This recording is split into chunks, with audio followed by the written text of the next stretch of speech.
Bonjour, je suis Gaël Châtelain-Berry, bienvenue sur mon podcast Happy Work, le podcast qui va vous envoyer de bonnes ondes pour aller travailler. Aujourd'hui, je vous propose de vous poser une question toute simple. L'optimisme peut-il ou pas être un outil de management ? C'est vrai, en ce moment, on vit une période un tantinet anxiogène et les gens qui sont optimistes peuvent être traités assez rapidement de bisounours. Et oui, est-ce qu'être optimiste, c'est nier la réalité? Est-ce que c'est se mettre des œillères ou alors des lunettes avec un filtre rose qui va faire que, ouais, on va voir les choses de façon positive, mais on ne voit pas la réalité, donc on est dangereux pour l'entreprise et pour son équipe? Eh bien écoutez, moi j'ai toujours été un optimiste invétéré, et pour autant, j'ai pas le sentiment ni d'être un bisounours, ni de ne pas voir la réalité. Et c'est pour ça que je vais essayer de vous prouver que l'optimisme est un véritable outil de management.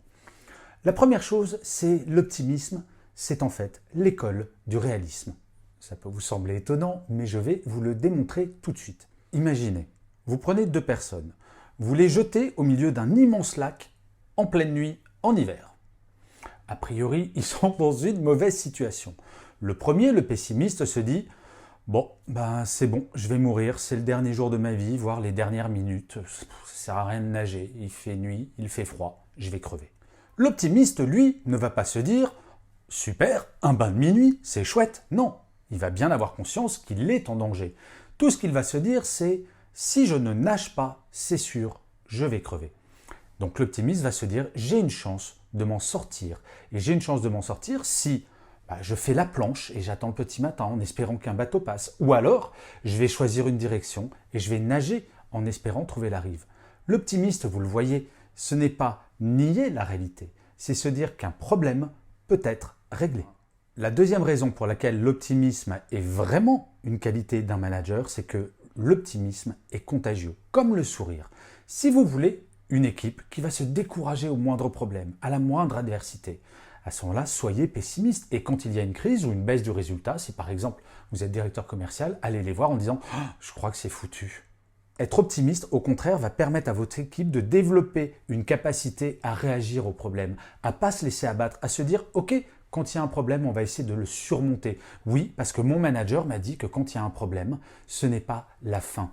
La grande différence entre un pessimiste et un optimiste, c'est que le pessimiste, lui, va rester figé dans le présent. L'optimiste, au contraire, lui, va voir l'avenir. Il va se dire « Ok, au temps présent, c'est la mouise. Mais si j'agis, ça peut devenir quelque chose de sympathique. » Et enfin, si l'optimisme est un outil de management, c'est pour une raison toute simple. Quel est le métier d'un manager? Réfléchissons 2 secondes. C'est de faire en sorte que son équipe donne le meilleur d'elle-même, tout le temps. Eh bien, grâce à l'optimisme, l'équipe va réagir à toutes les situations et ne jamais se laisser abattre. Le métier du manager, c'est de faire en sorte que l'équipe soit au top le plus souvent possible, qu'elle accepte d'apprendre des choses, de grandir intellectuellement parlant, en étant encore plus autonome. Vous savez, je compare très souvent le métier de manager à celui de pilote d'avion, l'équipe étant les passagers. Si un pilote d'avion n'est pas optimiste, quand des turbulences arrivent, au lieu de calmer l'équipage, il va prendre son micro et dire « Bon, mesdames et messieurs, je pense qu'on va tous mourir. Qu'est-ce qui va se passer dans ce cas-là ? Moi, si j'étais passager dans un tel avion, je vous l'assure, mais je rentrerai en mode panique immédiatement. » Eh bien, dans une entreprise, c'est la même chose. Si jamais le manager est pessimiste, le mode panique sera le mode de fonctionnement idéal de l'équipe. Au contraire, s'il est optimiste, tout se passera bien. En fait, il ne faut même pas se poser la question de savoir si l'optimisme est une qualité ou un défaut pour un manager. La seule question qu'il faut se poser, c'est à quel niveau d'optimisme chaque manager doit impérativement être. En fait, un pessimiste ne devrait pas être manager, ça devrait être interdit totalement et surtout dans des périodes anxiogènes telles que celles que l'on vit actuellement. Et je finirai comme d'habitude cet épisode de Happy Work par une citation. Pour celui-ci, j'ai choisi une phrase de Thomas Edison qui disait « Le meilleur moyen de réussir, c'est toujours d'essayer encore une fois ». Je vous remercie d'avoir écouté cet épisode de Happy Work ou de l'avoir regardé si vous êtes sur YouTube. Je vous dis rendez-vous au prochain et d'ici là, plus que jamais, prenez soin de vous.